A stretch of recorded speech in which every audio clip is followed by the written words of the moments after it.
Hello student, आप कैसे हैं। आज आप लोग को बताएंगे हैं एक्सरसाइज है 3.4 का एनसीईआरटी का क्वेश्चन जनरल सॉल्यूशन पर है ना। इसके पिछले लेक्चर में सारा हम क्वेश्चन करा दिए थे 1 से लेकर आपका क्वेश्चन नंबर 7 तक हो चुका है। ठीक है, अभी क्वेश्चन नंबर 8 और क्वेश्चन नंबर 9 का हम सॉल्यूशन करने जा रहे हैं। फाइंड जनरल सॉल्यूशन, क्या क्वेश्चन कह रहा है, फाइंड जनरल सॉल्यूशन 8 नंबर है और 9 नंबर है, लास्ट क्वेश्चन है एनसीईआरटी का। ठीक है दोनों। अब सबसे पहले हम 8 का सॉल्यूशन करेंगे। तो 8 क्वेश्चन क्या कह रहा है देखिए, तो sec square 2x equal to 1 minus sine tan 2x है।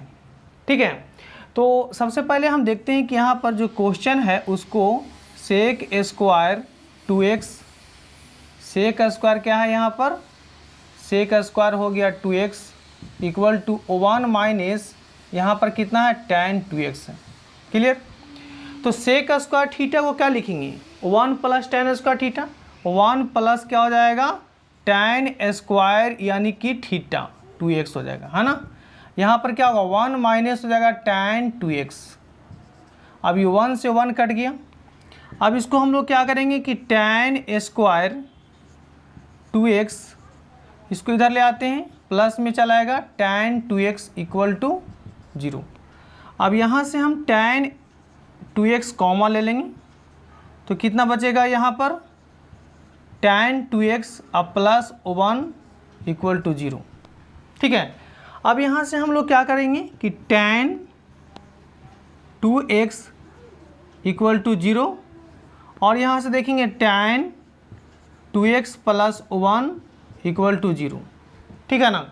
तो ध्यान दीजिएगा कि tan 2x बराबर 0 है।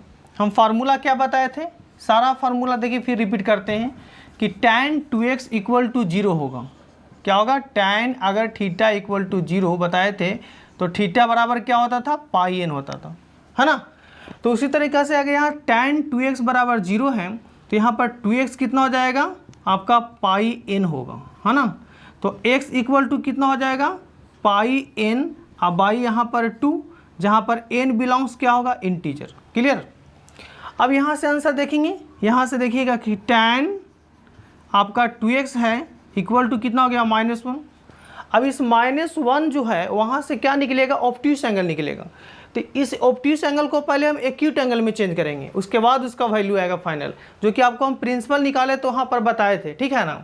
तो इसके लिए करेंगे क्या, यहाँ देखिए ध्यान दीजिएगा, थोड़ा सा यहाँ पर रफ करना होगा।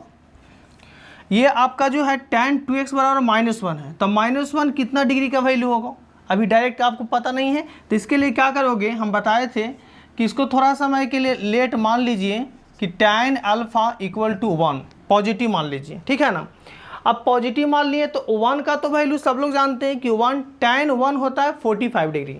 तो यहाँ से हम लोग कितना निकालेंगे tan अल्फ़ा इक्वल टू कितना हो जाएगा tan 45 डिग्री यानी π/4 होगा। अब यहाँ से करेंगे क्या कि अल्फ़ा इक्वल टू कितना हो गया π/4 होगा। अब यहाँ देखना है कि tan आपका निगेटिव है, तो tan निगेटिव कहाँ कहाँ लाई करता है, tan निगेटिव आपका यहाँ दोनों पॉजिटिव होता है, फर्स्ट और थर्ड में होता है tan, यहाँ पर फर्स्ट और थर्ड में होता है tan पॉजिटिव। तो निगेटिव कहाँ कहाँ होगा, tan निगेटिव चला जाएगा सेकेंड में और फोर्थ में। ठीक है, सेकेंड में और फोर्थ में।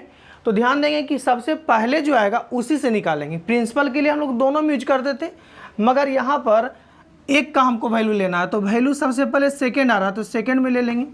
चलिए, तो यहाँ पर सेकेंड में हम लोग पुट कर लेते हैं, सेकेंड में at second quadrant, at second quadrant, क्योंकि सेकेंड क्वाड्रेंट में tan होता है निगेटिव। तो सेकेंड क्वाड्रेंट में थीटा क्या होता है, यहाँ से थीटा बराबर आपका कितना हो जाएगा पाई माइनस अल्फ़ा होता है। तो यहाँ से हम लोग अल्फ़ा का जो वैल्यू निकालेंगे कितना होगा पाई और माइनस अल्फ़ा कितना है π/4 है। तो यहाँ से आपका हो जाएगा 3π/4 होगा। क्लियर। यानी आप कह सकते हो कि जो ये -1 का वैल्यू क्या हो गया 3π/4। तो यहाँ से हम लोग देखेंगे क्या कि tan 2x इक्वल टू इसका जो वैल्यू हम किए कितना tan कितना निकाले 3π/4। 3π/4 का जब वैल्यू निकालोगे ना तो क्या आएगा -1 आएगा। ठीक है ना, क्या आएगा -1 आएगा। तो फार्मूला क्या जानते हैं कि tan थीटा बराबर tan अल्फा, तो थीटा बराबर क्या होगा पाई एन प्लस अल्फा। चलिए यहाँ पर देखिए अब, तो यहाँ से देखेंगे क्या, ध्यान दीजिए, चलिए यहाँ से देखेंगे कि tan थीटा इक्वल टू अगर tan अल्फा है तो थीटा क्या होता है, हम बताए थे थीटा बराबर होता है पाई एन अब प्लस अल्फा होता है। क्लियर, सारा फार्मूला हम लिखते चलेंगे। तो tan थीटा बराबर tan अल्फा, तो थीटा बराबर यहाँ से कितना आएगा, यानी कि 2x इक्वल टू हो जाएगा पाई एन अब प्लस अल्फा, यानी अल्फा कितना होगा 3π/4। क्लियर। अब यहाँ से करेंगे क्या, यहाँ से x का वैल्यू निकाल लीजिए।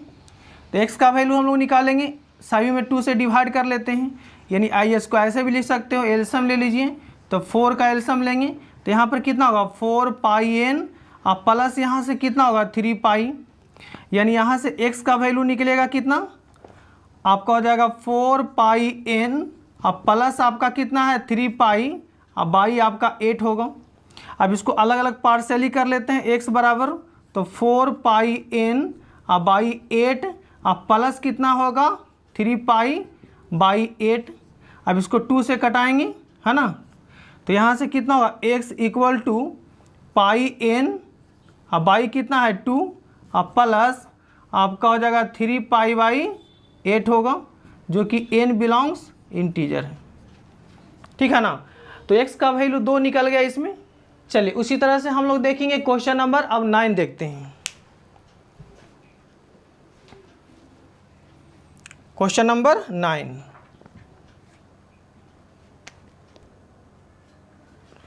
क्वेश्चन नंबर 9 क्या कह रहा है, साइन x प्लस है sine 3x plus sine 5x equal to 0, इसका जनरल सॉल्यूशन निकालना है।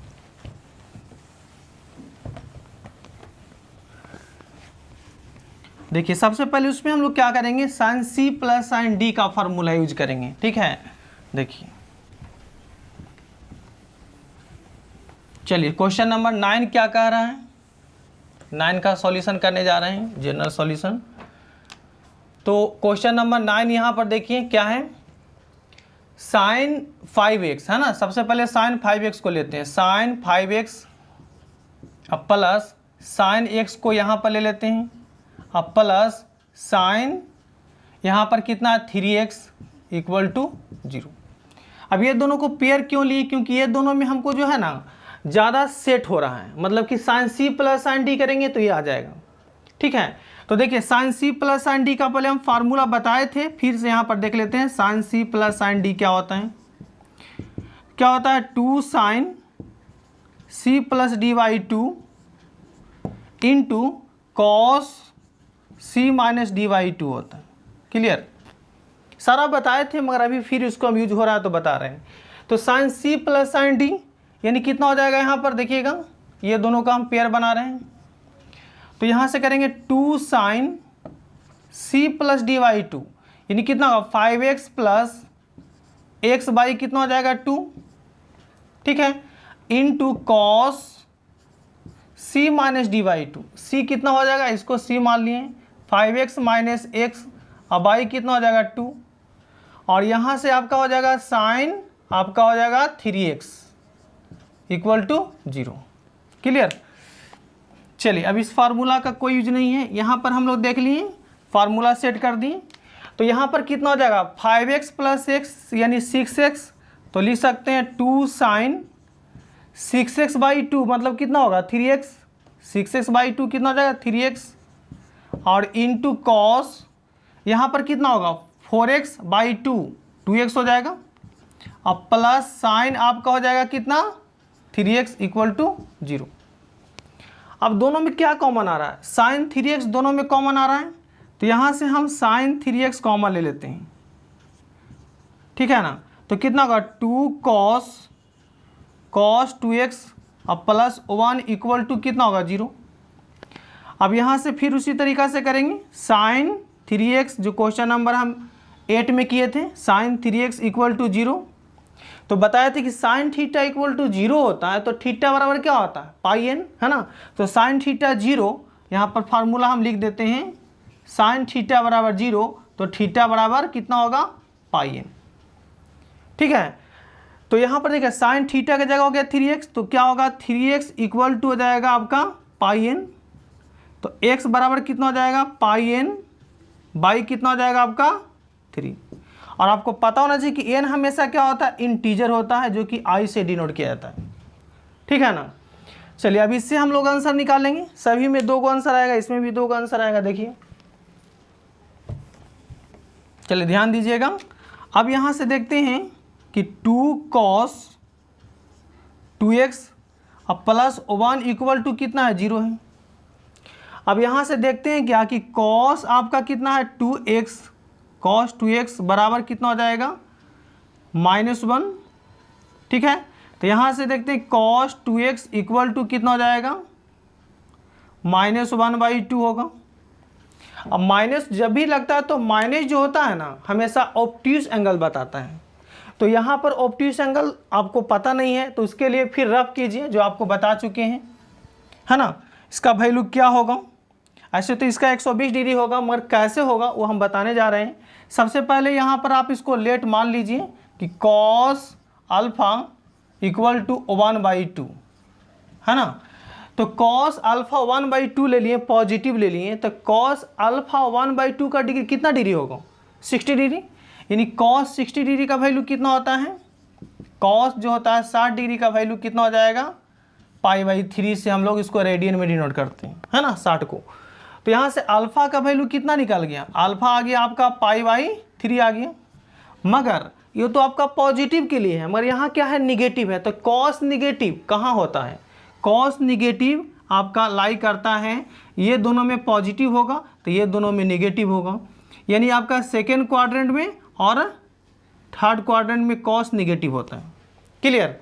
तो सबसे पहले इस सेकंड में आ रहा है तो सेकंड से निकालेंगे। जब हम लोग प्रिंसिपल निकालते थे तो दोनों यूज करते थे, मगर एक वैल्यू हमको चाहिए तो जिसका सबसे पहले जो आ रहा है उसका पॉसिबिलिटी ज़्यादा होता है, यानी सेकंड क्वाड्रेंट में हम लोग एंगल निकालेंगे, है ना। तो सेकंड क्वाड्रेंट से देखते हैं क्या, चलिए ऐट यहाँ से देखेंगे क्या सेकंड क्वाड्रेंट, सेकंड क्वाड्रेंट में देखेंगे तो यहाँ से सेकंड क्वाड्रेंट में थीटा का वैल्यू कितना होता है π-α। तो यहाँ से कितना होगा π-α कितना हो गया π/3 हो गया। अब थीटा बराबर कितना हो जाएगा एलसीएम लेंगे तो 2π/3 हो गया। क्लियर। यानी इसका जो आपका निगेटिव बताए थे ना आपको, देखिए कितना होगा 60 दूनी 120, 120 डिग्री बोले थे, तो 120 डिग्री ही है, मगर कैसे होगा बहुत लोग को दिक्कत होता है ना। चलिए यहाँ पर देखिए अब इसका जो वैल्यू हो गया, यानी कि cos 2x का वैल्यू हो जाएगा इसका -1/2 का वैल्यू कितना हो 120 डिग्री, यानी हो जाएगा कितना 2π/3 है। अब यहाँ से जानते हैं कि cos थीटा बराबर cos अल्फा है, तो थीटा बराबर क्या होता है 2πn प्लस माइनस अल्फा होता है। ये सब फार्मूला हम आपको बता चुके हैं। अब इसका यहाँ देखिए यूज होगा। चलिए यहाँ पर देखिएगा, तो यहाँ से हम लोग क्या करेंगे अब कि cos थीटा एक फार्मूला बताए थे, याद कीजिए कि cos थीटा बराबर क्या होता है cos alpha, then theta equal to कितना होता है 2πn और प्लस माइनस अल्फा होता है। क्लियर, ये बता दिए थे जनरल सॉल्यूशन में। तो यहाँ से क्या होगा cos थीटा बराबर cos अल्फा है, तो थीटा बराबर यानी कि 2x इक्वल टू हो जाएगा 2πn और प्लस माइनस कितना होगा 2π/3 होगा। क्लियर। अब दोनों तरफ से 2 कॉमा ले लेते हैं, 2 इधर कॉमा ले लीजिए, तो कितना होगा πn प्लस माइनस और हो जाएगा π/, कितना होगा 3 होगा। तो 2 से 2 कट गया, यानी इसका फाइनल आंसर कितना हो जाएगा πn और प्लस माइनस π/3 होगा। यहाँ पर क्या होगा n हमेशा क्या होता है जनरल सॉल्यूशन में इंटीजर होगा, ठीक है ना। तो दोनों का 2 आंसर आ गया। अगर आपको वीडियो अच्छे लगे तो इसको सब्सक्राइब कीजिए, लाइक कीजिए एंड शेयर भी कीजिए। जय हिंद, जय भारत।